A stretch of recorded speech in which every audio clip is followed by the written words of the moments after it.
1982 ഞാനന്ന് കൊച്ചിൻ റിഫൈനറിൽ ജോലി ചെയ്യുമായിരുന്നു. ആ സമയത്ത് എൻ്റെ ബ്രദർ റോയി എന്ന് പറഞ്ഞൊരാൾ, അദ്ദേഹം ഫ്രീ ആയിരുന്നു. അദ്ദേഹം ഒരു ബിസിനസ് സ്റ്റാർട്ട് ചെയ്യണമെന്നുള്ള ഐഡിയയിൽ അന്ന് നമ്മൾ കരിഞ്ഞാച്ചിറയിൽ പള്ളിയുടെ ഫ്രണ്ടിലായിട്ടൊരു ഓഫീസ് റെൻറ്റ് ചെയ്തിട്ട് അന്നത്തെ തൃപ്പൂണിത്തുറ MLA ആയിരുന്ന പഴയ മിനിസ്റ്റർ ആയിരുന്ന KGR കർത്ത MLA, അദ്ദേഹമാണ് അതിൻ്റെ ഇനാഗുറേഷൻ ചെയ്തത്. അന്ന് റിയൽ എസ്റ്റേറ്റ് വാസ് ഒരു ബിസിനസ്. പിന്നെ അവർ മെയിൻലി ട്രേഡിംഗ് ആയിരുന്നു. അങ്കിള് മരിച്ചോടുകൂടി ബിസിനസ് കുറച്ച് സ്ലോ ആയി. അപ്പോൾ പിന്നെ വർക്കിൽ കോൺസെൻട്രേറ്റ് ആയി.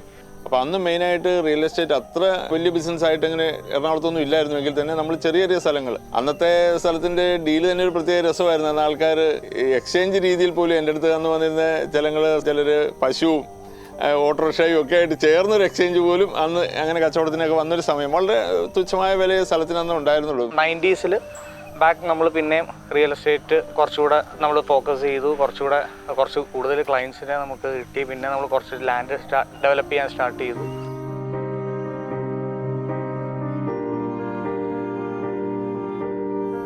കസ്റ്റമേഴ്സ് പലപ്പോഴും നമ്മുടെ അനുഭവത്തിൽ പറയുകയാണെങ്കിൽ പലരുടെയും ഡോക്യുമെൻറ്റുകൾ പലപ്പോഴും പ്രോപ്പർട്ടിയുടെ ഒരുപാട് മെഷർമെൻറ്റുകൾ കറക്റ്റ് ആയിരിക്കില്ല. ഇവരുടെ ആധാരത്തിൽ 1 ഏക്കർ ഉണ്ടാവും, ചിലപ്പോൾ 10 ഉണ്ടാവും, ചിലർ 90 സെൻറ്റ്.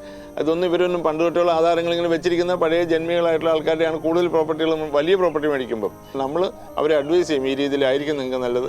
പലരും വഴി നമ്മളെ കാണിക്കും, പക്ഷേ അവർക്ക് ആ പറയുന്ന വഴിയിൽ കൂടി ഈ പറയുന്ന പ്രോപ്പർട്ടി തരുന്ന ആൾക്ക് റൈറ്റ് ഉണ്ടാവില്ല. അത് വേറൊരു വീട്ടിലേക്ക് പോകുന്ന വഴിയായിരിക്കും. ഇതിൻ്റെ സൈഡിൽ കൂടിയാണ് പോകുന്നതൊക്കെ ശരിയാണ്, പക്ഷെ അത് പ്രൈവറ്റ് വഴിയാണെങ്കിൽ ഇവർക്ക് റൈറ്റ് ഇല്ല. അവർക്ക് വേണേൽ എപ്പോഴും അതിൻ്റെ ഫ്രണ്ടിൽ കെട്ടി അടയ്ക്കാം. അവരുടെ കൂടെ നിന്ന് ഇപ്പോൾ അതിൻ്റെ ഡോക്യുമെൻറ്റേഷൻ, അതിൻ്റെ tax, possession, EC, location, ROR, അങ്ങനെ എല്ലാ പേപ്പേഴ്സും നമ്മൾ തന്നെ ലീഗൽ അഡ്വൈസേഴ്സിനെ വെച്ച് നമ്മൾ അറേഞ്ച് ചെയ്ത് ആ പ്രോപ്പർട്ടിക്ക് വേണ്ട A to Z അവരുടെ പേരിൽ പൊസഷനാക്കി നമ്മളത് കൊടുക്കുന്നു.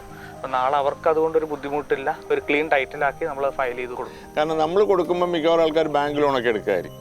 അപ്പോൾ അതിനൊരു പ്രസൻറ്റബിളായിട്ട് അങ്ങനെ ഒരു ഡോക്യുമെൻ്റ് സൈഡ് തന്നെ നമ്മളൊന്ന് കറക്റ്റ് ചെയ്യും.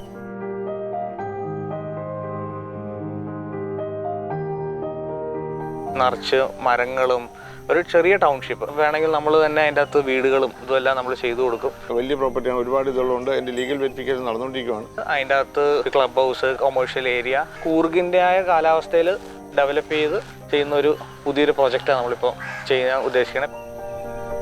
ഈ ഫ്യൂച്ചറിൽ ആൾക്കാർക്ക് ജെന്യുവിനായിട്ട് അപ്രോച്ച് ചെയ്യാവുന്നതും റീസണബിൾ ആയിട്ടുള്ള റേറ്റും ആൾക്കാർക്ക് വന്നാൽ അവർക്കൊരു ബുദ്ധിമുട്ടില്ല എന്ന് പറയത്തക്ക ഒരു ഓഫീസായിട്ട് മാറ്റി അങ്ങനെ ഡെവലപ്പ് ചെയ്യാനാണ് ആഗ്രഹിക്കുന്നത്.